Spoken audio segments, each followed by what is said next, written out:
I'm Liz Hirsch-Naftali, and welcome to Capital Coffee Connection. And I'm really excited because we have an amazing guest today who is a newbie in the Congress. And in just a couple minutes, we're going to get to know him. First, I want to just talk about why we're doing this podcast. So one of the things that I've learned over the years, having relationships with really incredible leaders, they're good people, and they're doing really hard work, and they're really doing it for all the right reasons. And one of the things that I found when I speak to others about politicians, elected leaders, is people will say, they're just a cutout. They're just another politician. And I will say to them, but they have all these amazing qualities. And that's very hard to actually share with somebody. So I thought through this podcast that we could have those conversations so folks out there can get to know who these amazing leaders are. And, if you think of the human genome, which basically says by our DNA, we are 99.6% the same. So there's a 0.4% difference. And what I hope to discover through these conversations is what is the 0.4 that makes us different? And how do we actually come together as opposed to pulling us apart? I think back to 9/11. I was really pregnant, any day due with my fourth kid. And our country saw the tragedy of what took place in New York. And even though I was on the West Coast at the time, I still remember feeling like it was next door. I felt scared, I was shocked, and I was angry. And I was, a couple of days later, I gave birth to Kobe, and I just remember that period of time as just being so different in my understanding of our country. And I kind of fast forward to today with my guest, who is Congressman Chris Deluzio from Pennsylvania. And we're going to talk a little bit, but he got involved in the work that we're doing as a country because of what happened on 9/11.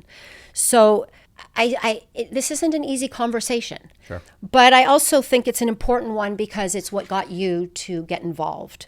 Congressman Deluzio represents Pittsburgh, and you are in Pennsylvania's 17th Congressional District, and which is like the suburbs of Pittsburgh. Surround the city in almost every direction. Surround the city. Yeah. And what I'd love to do is just start talking about where you come from, how you began, but then to also talk about what 9/11 meant to you. And Sure. Because you are a veteran of Iraq 3 times, and I think you have an interesting story to share with folks. Well, Liz, thank you. I'm delighted to be here with you and appreciate the chance to have this kind of conversation. Good. I'll start with where I'm from, and it's where I represent. I where I grew up is in my district, Right. Which means I represent my parents, which is Yep. a fun thing. I went to high school in Western Pennsylvania, and as you said, 9/11 was what drove me into a life of service that I'm now in an elective office, but was in the military before. So I was a senior in high school on 9/11 when you were getting ready to give birth. Yeah. And That shows you how old I am. Thank you. I had been applying to the Naval Academy. Yeah. I had some thought that I wanted to serve. And that day came, and I had some of the same emotions and feelings that you had, and I'm sure so many of my peers who went into military service or were in had that day. And it erased any doubts I had in my mind about whether I would go do this. And so I went to the Naval Academy after I graduated, and that set me on a path to serving as an officer after I graduated. I deployed at sea twice, went to Iraq, and ultimately, my time in Annapolis, for me, really reinforced my love of this country. I was preparing to lead Americans in harm's way, and it just set for me my core beliefs about this country and wanting to devote my life to service as best I could. Yeah. Talk a little bit about your parents, because, I think about like your mom and how, I shouldn't just say your mom, but both your parents, but knowing that you were going to Iraq to serve. And you're a parent now, so how do you see it? I am a parent now. At the time, I didn't quite get it right. I didn't have my own children. I was off doing what I was doing overseas. I can't imagine what they went through, or any parent goes through whose kid is, in a place like Iraq, or who's, a cop or doing something that's dangerous. I can't imagine it. My kids are 6, 4, and 2. I'm not ready for that for them, and who knows what they will pursue in life. But they were very supportive of me when I was abroad on deployments, and getting neighbors and friends to send us care packages and things to make us feel like we were loved and appreciated, and get some taste of home, which means something to have. It means a lot. Have snacks and things sent to you from people who care about you. Yeah. It was an important thing of, frankly, lifting people's spirits and lifting our morale when we were off doing something tough. And really tough. You get homesick when you're overseas. Yeah. You in school played baseball. I did. And you were a catcher. I read this. Mm-hmm. And one of your friends wrote, he was a catcher when he was a baseball player, and a catcher is kind of like the quarterback in football. He's just a natural born leader at his core. A guy, last name Hickton, said this. Is that true? I like to think so. And David Hickton's a great friend and mentor of mine. He was actually my boss at my job before I ran for Congress, and he was President Obama's U.S. attorney in Pittsburgh, and just a great guy. Yeah. I think catchers don't get enough respect and love. You take a lot of lumps back there, but you are really managing a lot of the game, and I loved it. And I don't know if you caught this. I played in the Congressional Baseball Game, which is our game for charity. Yeah, but how did you Dems do? We lost. That's what I heard. It was not a great outing for all of us, but it was a lot of fun. But did you show leadership? Were you the catcher? I pitched and caught, so I was on both sides of it, not at the same time. I was going to say, how did you do it at the same time? I first was pitching, and then I caught for Pete Aguilar. Okay. Toward the end of the game, the latter half of the game. But the Republicans did win, I understand. They did beat us. They did. But it was fun. It's a lot of fun. And I love that this is something you do together. It's one of the rare things. And look, we raise money for charity. It's beautiful. It is one of the few fun things for a good cause that still happens there. Yeah. I think the places where, we're able to get along are dwindling. Yeah, and you got to keep fighting for those that you can. I think that's right. Yeah. So going back to high school for just a minute, do you have a teacher or somebody that inspired you, or even a moment that you can reflect back on that you laugh now or that you remember fondly that you could share? Oh, my baseball coach, actually, who's since passed, was just a legendary kind of coach, and players loved him, and he was very smart, but he was a great leader for us at the time, young men. Yeah. And it was more than just about baseball, but just a guy who really cared about us. Wasn't heavy-handed or over the top, but helped guide us and divide and push us to be better and care about the thing we were committing to. At this point, it was a baseball team, but was broader than that. But it was life lessons, right? Yeah, absolutely. And for me at that point, I'm a high school kid, but I'm gearing up to go to Annapolis, where I'm going to train to be an officer and lead people. So I think, and I hope I was paying attention to a lot of this, because I was preparing to do something a little bit different, after high school. Yeah. We're having coffee, Capital Coffee Connection. So I just want to say thank you so much. Thank you. And enjoy the cappuccino with oat milk. Yeah. I got you this because I figured everyone likes a cappuccino with oat milk. Talk a minute, again, we're not here to talk about politics and partisan, but in Iraq, and yes, your parents supported you and you got these amazing support, but talk about the camaraderie for just a minute, because when you're there, no one says, while you're working hard together, I'm a registered Republican, I'm a registered Democrat, I'm an independent, I this. You're basically a team. And how did that shape who you are? I sometimes talk about this in my life now in politics, of the military was a formative experience in my life. And a thing that I felt deeply was we were a team. There's a saying in the Navy, shipmate self. You put the mission first, others come before you. Yeah. We had to work together, right? And people in uniform come from every walk of life, all over the country. It is a really beautiful thing, frankly, that happens on a ship, in a unit, whatever the case may be. You didn't really have time for the big fights on politics or whatever the thing was. You had to focus on what brought you together. I experienced that deeply across the units I was with. And, I think you sort of come away with an appreciation of this country and how broad it is, where people come from. Yeah. And I'll say, and not to take us too far down into a bunch of politics, we just really didn't have time or get into fighting over an idea of, who had a monopoly on loving this country, or who, were the only types of views that made you patriotic. That just was not, everyone was serving. And that just was not on our Serving agenda. with their hearts. Absolutely. Because there's nothing more that you can invest in than being in the military for our country. It was, I'm proud that I did it. And I really got to know a lot of good people who came from so many different places in this country. Yeah.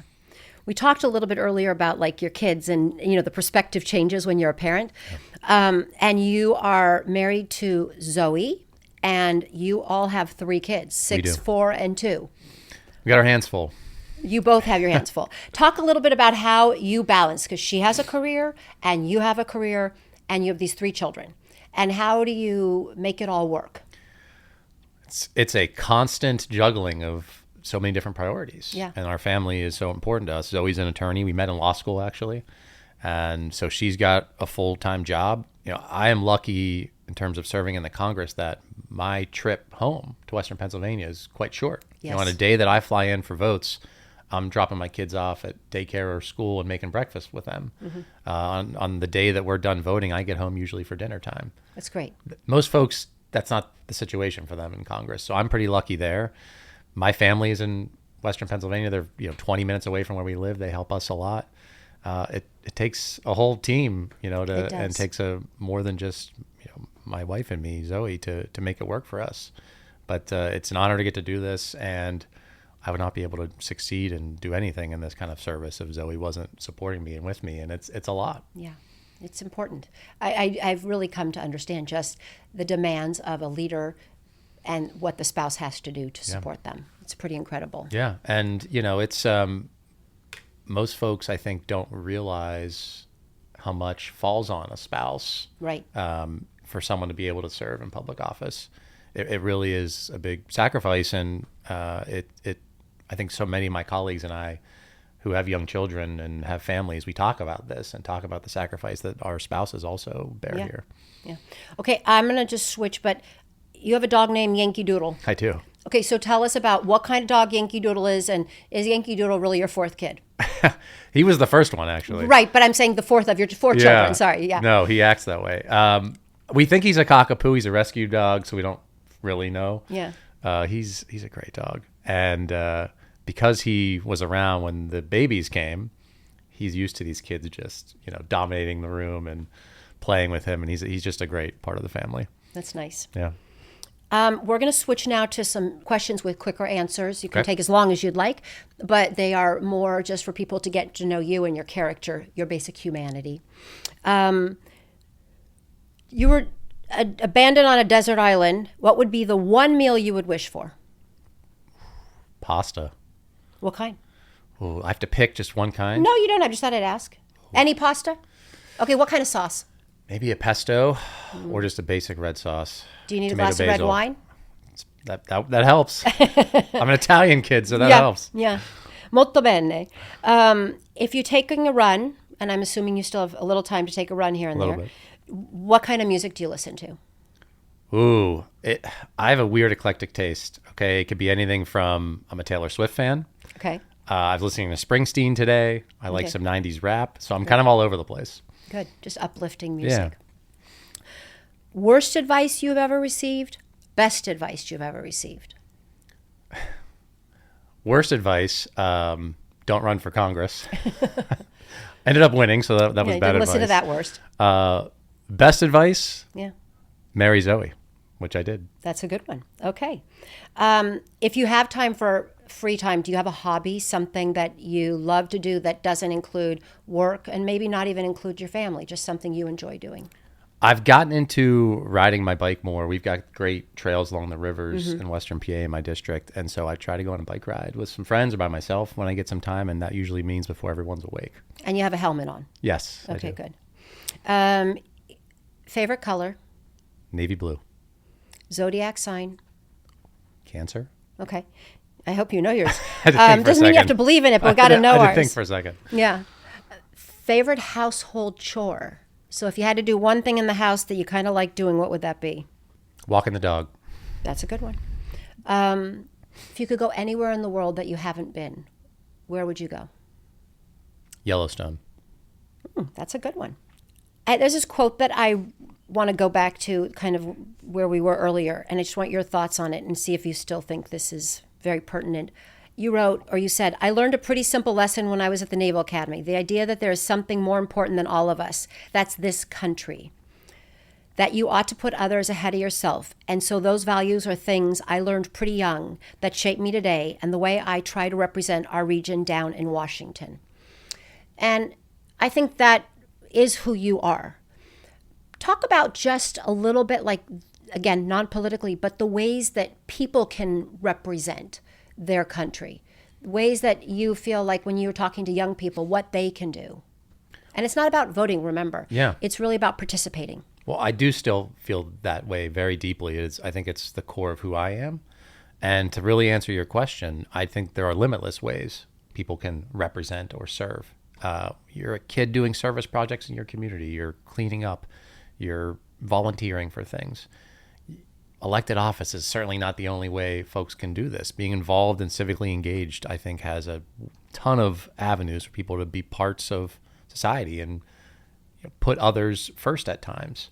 I think service is just, for me, a central part of who I am and what I believe, and it drives how I try to do this job. But again, you don't have to be an elected official to have a service mentality, and it can be in ways small or big, as life allows you to do it.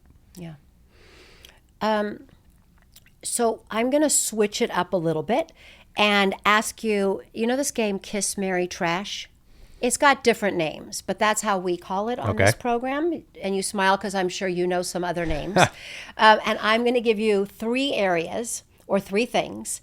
And please answer what you'd kiss, what you would marry, what you would trash. And feel free to elaborate. This isn't it's not a quiz show, so you can kind of explain why it is that you maybe, or just tell us. Okay.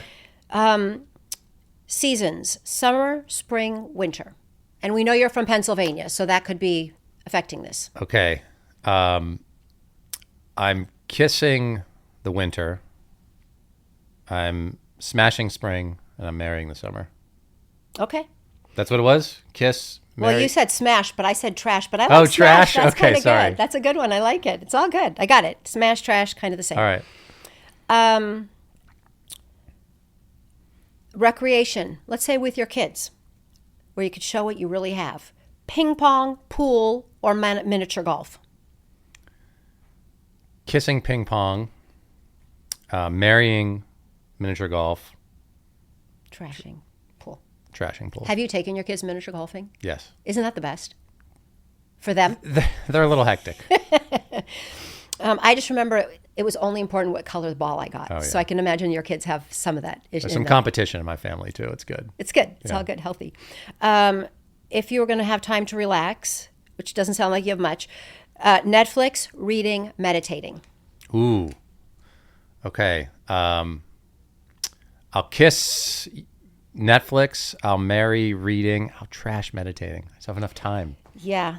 That kind of seems to be a theme among a lot of political leaders because there's meditating requires just shutting down. It's so hard. It's so hard to do. Yeah. And there's always, to elaborate a bit. No, please. I wish I had so many more hours in the day to read. There's so many things that I can't get to that I want to. So that's why I say I'm married there. I wish I could do so much more reading than I already get to do. I know. Breakfast, lunch, dinner. Which meal? Breakfast, lunch, dinner. Kissing dinner. I'm marrying breakfast. I'm trashing lunch. I could eat breakfast for every meal. That's your favorite. I love it. What's your favorite food there at breakfast? Ooh. Love a good egg sandwich. Corned beef hash with eggs over easy is a all-timer for me. Yeah. Oatmeal. Love a good oatmeal. Okay. Music. Pop, country, hip-hop. Kissing hip-hop. Marrying pop, trashing country. Okay. Movies. Comedy, romantic, thriller. Kissing the rom-coms. Yeah. I think I'm marrying the thriller. What's the third? Comedy.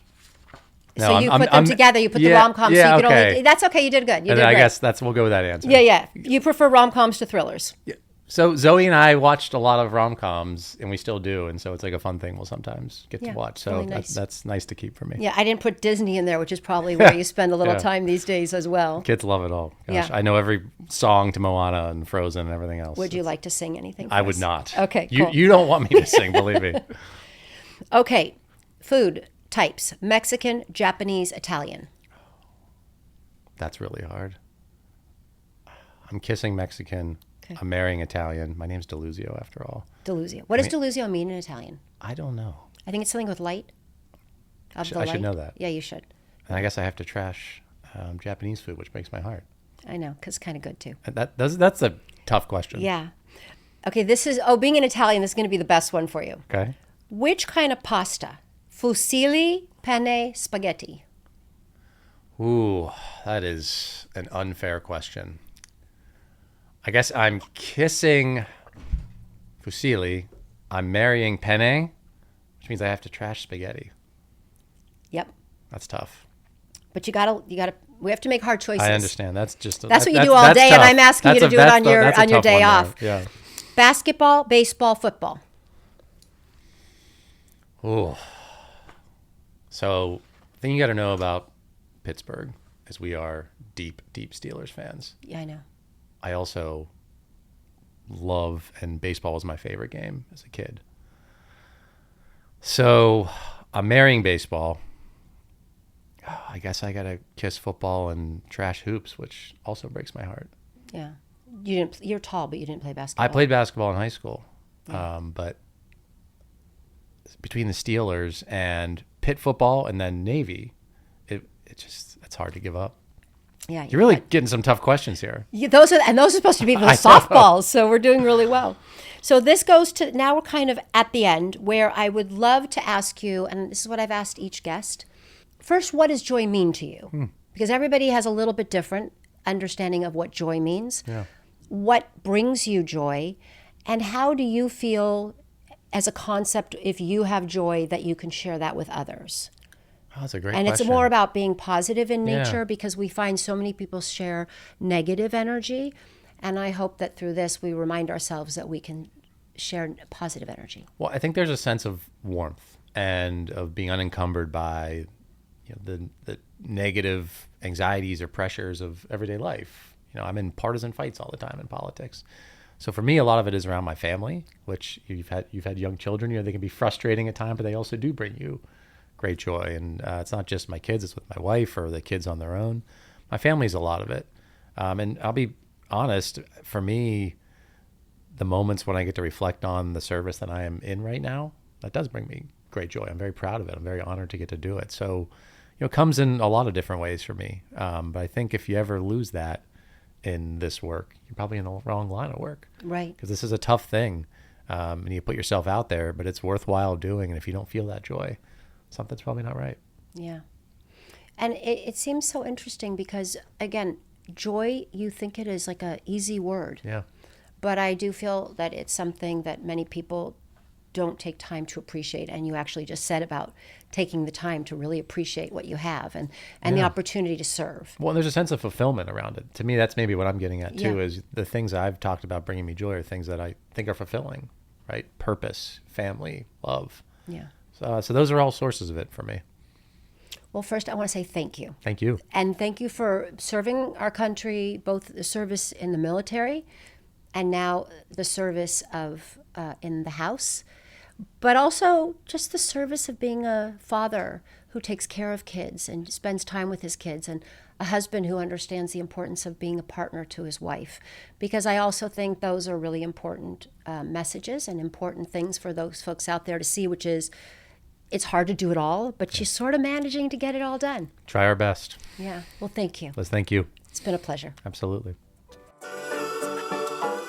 Hi, it's Liz. Please join me every Tuesday for coffee to talk about heart and humanity with our elected leaders. Ciao.